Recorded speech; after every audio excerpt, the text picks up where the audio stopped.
ಎಲ್ಲರಿಗೂ ನಮಸ್ಕಾರ. Trend with knowledge YouTube ಚಾನಲ್ಗೆ ನಿಮ್ಮೆಲ್ಲರಿಗೂ ಸ್ವಾಗತ. ಇವತ್ತಿನ ಒಂದು ವಿಡಿಯೋದಲ್ಲಿ ರಾಣಿ ಚೆನ್ನಮ್ಮ ವಿಶ್ವವಿದ್ಯಾಲಯ ಬೆಳಗಾವಿದಲ್ಲಿ ಪ್ರಕಟವಾಗಿರುವಂತಹ 2ನೇ ಸೆಮಿಸ್ಟರ್ನ ಇತಿಹಾಸ ಪಠ್ಯಕ್ರಮವನ್ನು ಸಂಪೂರ್ಣವಾಗಿ ಈ ಒಂದು ವಿಡಿಯೋದಲ್ಲಿ ನಿಮಗೆ ತಿಳಿಸ್ಕೊಡ್ತಿದ್ದೀನಿ. ಈ ಒಂದು ವಿಡಿಯೋ ನಮಗೆ ತುಂಬ ಉಪಯುಕ್ತವಾಗಿರುವಂತಹ ವಿಡಿಯೋ. ಕೊನೆವರೆಗೂ ಈ ಒಂದು ವಿಡಿಯೋನ ನೋಡಿ ಮತ್ತು ಮುಂದೆ ಯಾವ ಒಂದು ವಿಷಯಗಳ ಮೇಲೆ ವಿಡಿಯೋಗಳನ್ನು ಮಾಡಬೇಕು ಅನ್ನೋದನ್ನು ಕಮೆಂಟ್ ಮೂಲಕ ತಿಳಿಸಿ.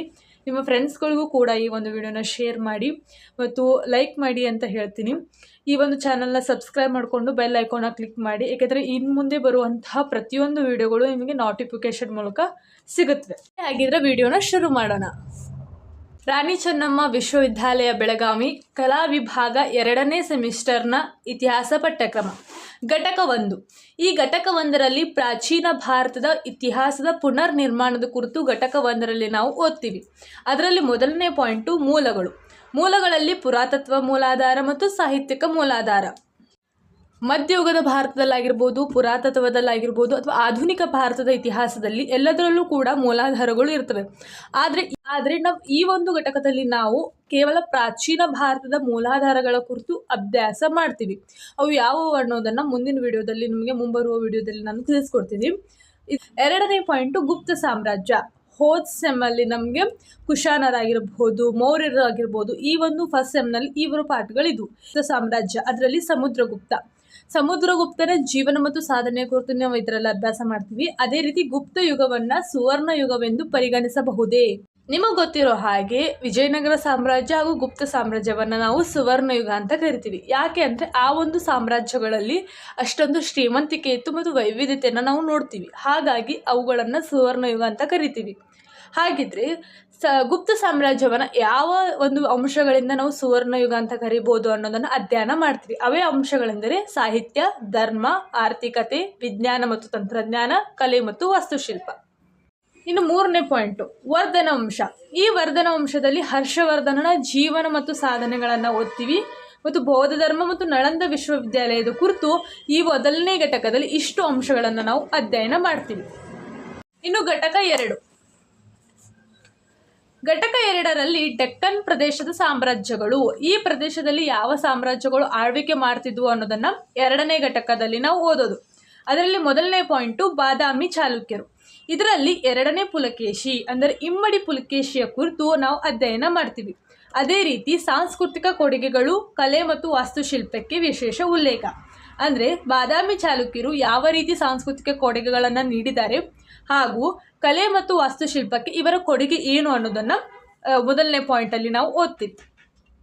2ನೇ ಪಾಯಿಂಟು ರಾಷ್ಟ್ರಕೂಟರಲ್ಲಿ 3ನೇ ಗೋವಿಂದ ಮತ್ತು ಅಮೋಘ ವರ್ಷ ನೃಪತುಂಗನ ಕುರಿತು ಓದ್ತೀವಿ.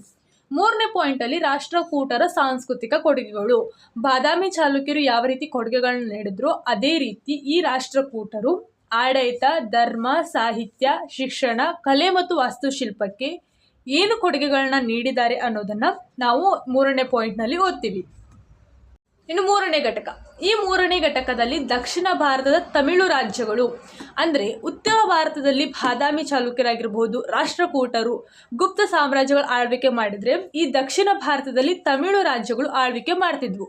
ಆ ತಮಿಳು ರಾಜ್ಯಗಳು ಯಾವುವು, ಅದರಲ್ಲಿ ಪ್ರಸಿದ್ಧಿ ಏನು ಅನ್ನೋದನ್ನು 3ನೇ ಒಂದು ಘಟಕದಲ್ಲಿ ನಾವು ಓದ್ತೀವಿ. ಅದರಲ್ಲಿ ಮೊದಲನೇ ಪಾಯಿಂಟು ಪಲ್ಲವರು. ಈ ಪಲ್ಲವರಲ್ಲಿ 1ನೇ ಮಹೇಂದ್ರವರ್ಮನ್, 1ನೇ ನರಸಿಂಹವರ್ಮನ್.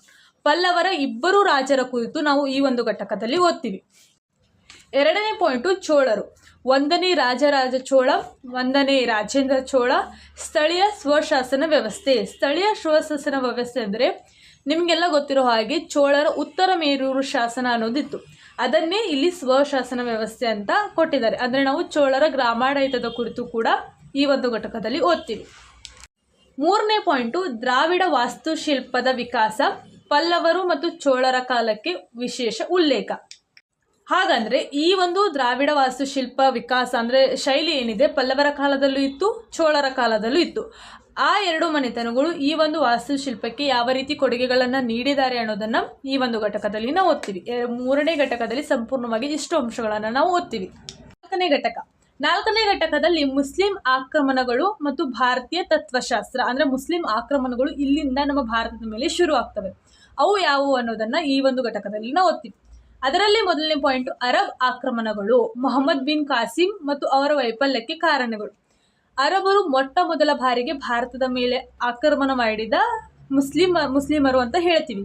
ಅದರಲ್ಲಿ ಮೊಹಮ್ಮದ್ ಬಿನ್ ಕಾಸಿಂ ಮತ್ತು ಅವರ ವೈಫಲ್ಯಕ್ಕೆ ಕಾರಣ ಅಂದರೆ ಅವರು ಪತನ ಆಗೋದಕ್ಕೆ ಏನು ಕಾರಣಗಳಿರಬಹುದು ಅನ್ನೋದನ್ನು ಈ 1ನೇ ಪಾಯಿಂಟ್ನಲ್ಲಿ ನಾವು ಓದುವಂಥದ್ದು. 2ನೇ ಪಾಯಿಂಟು ಮೊಹಮ್ಮದ್ ಗಜ್ನಿಯ ಆಕ್ರಮಣಗಳು. 17 ಬಾರಿ ಭಾರತದ ಮೇಲೆ ಆಕ್ರಮಣ ಮಾಡಿದಂತಹ ಒಬ್ಬ ಮುಸ್ಲಿಂ ಆಕ್ರಮಣಕಾರಿ ಇವನ ಕುರಿತು ಮತ್ತು ಇವನ ಆಕ್ರಮಣದ ಕುರಿತು ನಾವು ಈ ಒಂದು ಘಟಕದಲ್ಲಿ ಓದ್ತೀವಿ. ಇನ್ನು 3ನೇ ಪಾಯಿಂಟು ಮೊಹಮ್ಮದ್ ಗೋರಿಯ ಭಾರತದ ಆಕ್ರಮಣ ಮತ್ತು ಅದರ ಪರಿಣಾಮ. ಮೊಹಮ್ಮದ್ ಗೋರಿ ಏನು ಭಾರತದ ಮೇಲೆ ಆಕ್ರಮಣ ಮಾಡಿದ್ನಲ್ಲ ಅದರಿಂದ ಯಾವ ರೀತಿ ಪರಿಣಾಮಗಳು ಆಗಿವೆ ಅನ್ನೋದನ್ನು ನಾವು ತಿಳ್ಕೊತೀವಿ. ಈ ಮೊಹಮ್ಮದ್ ಗೋರಿಯಿಂದಲೇ ಮುಂದೆ ಈ ಮೊಹಮ್ಮದ್ ಗೋರಿಯ ನಂತರವೇ ಗುಲಾಮಿ ಸಂತತಿ ಆಗಿರ್ಬೋದು, ದೆಹಲಿ ಸುಲ್ತಾನ ಸಂತತಿ ನಮಗೆ ಪ್ರಾರಂಭ ಆಗ್ತದೆ ಭಾರತದ ಮೇಲೆ.